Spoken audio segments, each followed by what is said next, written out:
Praise the Lord. கர்த்தருடைய பரிசுத்த நாமத்திற்கு மகிமையுண்டாவதாக.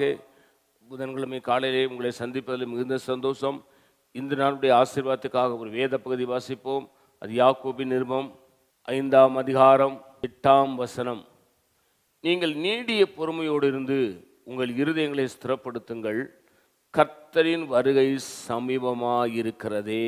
அப்போஸ்தலனாகிய யாக்கோபு சொல்லுகிறார், நீங்கள் நீடிய பொறுமையோடு இருந்து காத்திருக்கிறான்.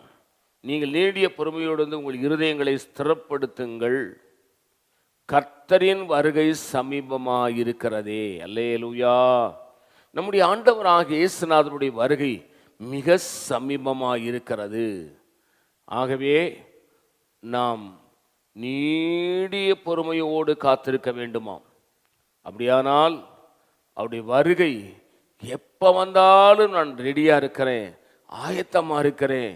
அப்படி வருகைக்கு நான் ஆயத்தமாக இருக்கிறேன். ஜெபத்தில், விசுவாசத்தில், பரிசுத்தத்தில், எல்லா விஷயங்களிலும் நான் ஆண்டவருக்கு பிரியமாக இருக்கிறேன், பொறுமையோடு காத்திருக்கிறேன். எப்பொழுது என் இயேசு வருவார் என்று காத்திருக்கிறேன்னு சொல்லி நீங்கள் நீடிய பொறுமையோடு காத்திருங்கள். அப்படி வருகை சமீபமாக இருக்கிறதே. தூரத்தில் இருக்கிறதாக சொல்லலை, ரொம்ப சீக்கிரமாக இருக்குது. ஆனால் அந்த வருகை குறித்து பேதுரு சொல்லும் பொழுது, ஒரு நாள் அவருக்கு 1000 வருஷமும் 1000 வருஷம் ஒரு நாளுக்கு சமமாக இருக்கிறது சொல்லுகிறார்.